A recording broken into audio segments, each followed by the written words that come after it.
Всем привет! В одном из прошлых видео о том, как я устанавливал шпиндель на токарной, в комментарии мне один из зрителей, а именно Алексей Завитаев, спросил, а как устанавливается планшайба, почему не показал. Я ему как смог объяснил в комментарии, но там много не напишешь, и пообещал выпустить видео по этой теме. Итак, планшайба на самодельном токарном. У многих из нас, так и у меня, возникает же проблема, чтобы здесь резьбу сделать на шпинделе. Здесь резьбу и в шейке планшайбы. Тоже резьбу сделать, там поясок внутри, то все, упор. И мы обычно делаем, я часто смотрю, вообще люди планшайбу насаживают и внутри обваривают. То есть думают, что это навечно. Но это далеко не навечно. Как только вы начнете точить, вам понадобится ее снять. Все равно будут какие-то доделки, переделки, недоделки, замена подшипника, еще чего-то. И ее надо будет снимать все равно. Ее обязательно надо делать съемную.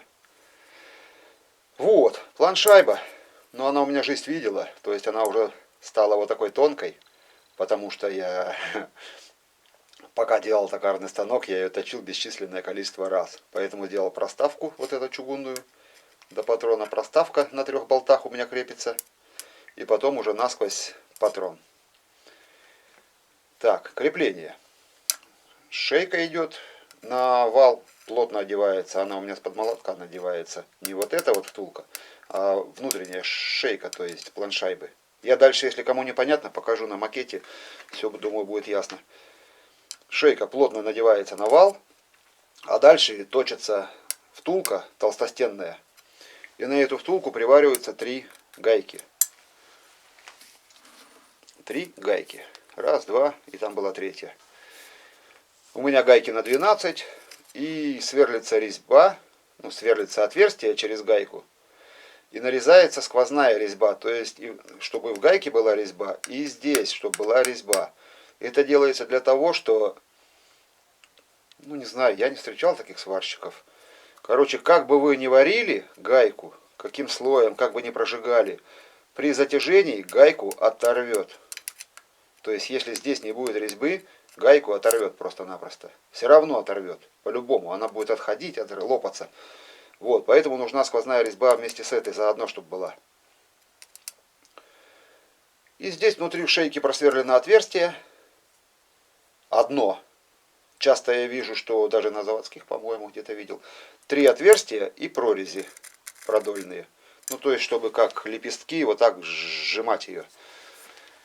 Так как у меня она плотно насаживается, до середины где-то я ее набиваю рукой, ну, ладонью, а дальше уже все, без молотка не обойтись. Ну, через доску, короче, набиваю. Вот, посадил. И поэтому я сделал только одно отверстие на 10, вот здесь вот, в шейке, и прорезь. Прослабил, скажем так. И то прослабленная, она у меня набивается вот молотком. Дальше вот эта вот втулка идет, толстостенная. Она у меня 8 миллиметров. Ну, если, например, найдете втулку там 12, ну, металл, то есть с металла сделать какой-то трубы очень толстостенной, или с кругляка 12, там 16, то, я думаю, можно будет обойтись даже без этих гаек. То есть резьбу нарезать прям непосредственно в ней, и, думаю, хватит затянуть.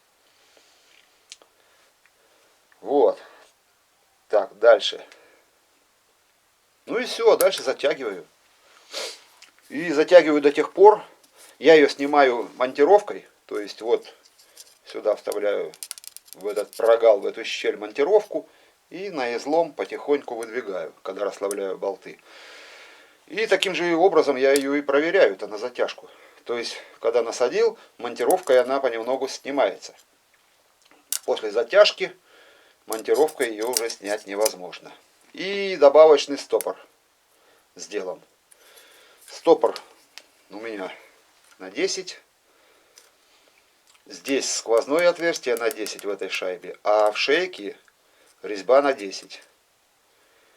И при затяжении его, то есть там он, ну, я канавочку не стал делать в шпинделе, ну, углубление для фиксации, потому что фиксация есть, все нормально. Просто когда я его затягиваю, он оставил одну метку. И теперь при съеме планшайбы, Когда я ее ставлю на место, в этом отверстии, ну, выкрученный болт, в этом отверстии появляется та метка от болта этого, от стопора. То есть, ну, это сделано для того, чтобы планшайба становилась всегда на свое место. То есть сняли когда, поставили назад, подогнали вот эти вот метки, отверстия с меткой и затянули стопор. Все, планшайба стоит. Ну и в следующий раз, думаю, когда я буду снимать ее все-таки. Сейчас она уже проточенная, поэтому снимать я смысла не вижу. Когда буду снимать, все-таки дрелью чуть-чуть сделаю углубление, чтобы стопор еще и дополнительно ставил ее на место полностью. Вот, такие дела. Вроде так рассказал. И все, и после затяжения вот этого вот, я уже монтировкой снять не могу. То есть патрон сидит мертво, жестко. И все нормально. А сейчас перейдем к макету. Покажу. Вдруг кто-то что-то недопонял или я не договорил.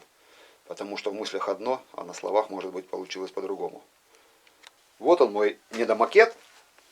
Так, вот она наша планшайба. Вот это не обращаю внимания, ее нету в нашем воображении. Вот шейка планшайбы. Это планшайба, это шейка планшайбы. Вот, здесь сверлится отверстие, 10-е, и прорезь. Для того, чтобы была возможность ее хоть чуть-чуть сжать там на какие-то сотки. А может быть и десятки, не знаю, не замерял. А дальше берется толстостенная шайба. Нарезаем резьбу. То есть 3 отверстия. Нарезали резьбу на 12, например. Дальше на болт накручиваем гайку. Закручиваем с болтом. Гайку слегка подтягиваем. Только лишь бы для того, чтобы сварка не притянула, а то резьба потом не сойдется. Подтягиваем гайку эту и обвариваем ее. Потом выкручиваем болт, прогоняем метчиком, желательно 2-м номером. Наверное, я так думаю. И готово. 3 штуки. И под стопор сквозное отверстие. А здесь в шайбе отверстие с резьбой на 10 для фиксации на шпинделе. Потом одеваем вот так вот все это вместе. Вот эта шайба должна быть проточена, чтобы она сюда, ну, у меня от руки заходит, но плотно. То есть не так, чтобы вот это вот туда-сюда болтанка была, а плотно заходила на шейку. Все это вместе одевается на шпиндель и затягивается. Затягивается тоже, есть одна фишечка, как я считаю, фишечка. Так как прорези одна, а не 3. Было бы 3, можно было просто по очереди начинать затягивать болты.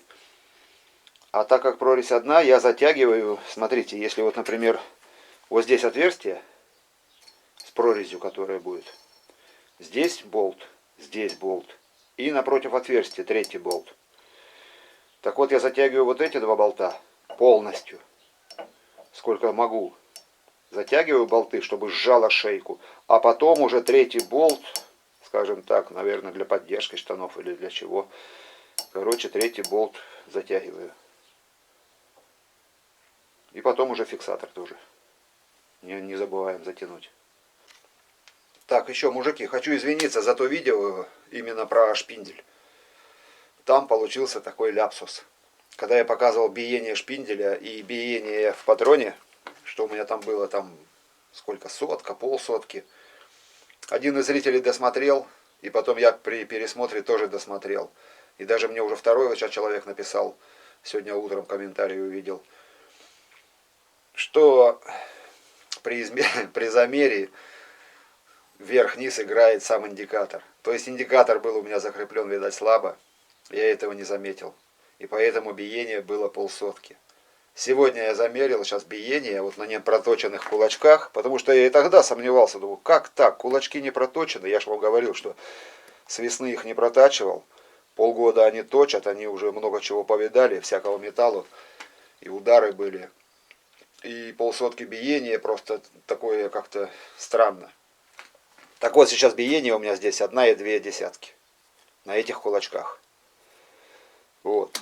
Ну, я его решил чуть-чуть подреставрировать, этого старичка, в связи с экономической обстановкой в нашей стране, а также с такой же обстановкой в моем кармане. Пенсионный возраст этого старичка увеличивается. Я заказал Я вам уже говорил, что кулачки новые купил, они уже лежат, ждут своего часа. И на Директлоте еще взял ремнабор, улитку с сателлитами, потому что у меня 2 сателлита есть сколотые. Я уже целый поставил на нулевой. Ну, то есть я уже поменял местами сателлиты уже. Короче, откуда тут будет точно сейчас. Вот, короче, поменяю сателлиты, улитку, и тогда уже только буду протачивать кулачки. И вот тогда будем уже смотреть, какое будет биение. Так, ну все, наверное. Сегодня только одна болтовня получилась. В пятницу дьявольский аппарат уже готов. То есть плавим алюминий, по вакуум его сначала, а потом под давление 8 атмосфер. Я испытал уже этот аппарат, он выдерживает 8 атмосфер. Стоял полдня, все нормально. Так что давайте, до пятницы. Всем удачи, всем здоровья, пока.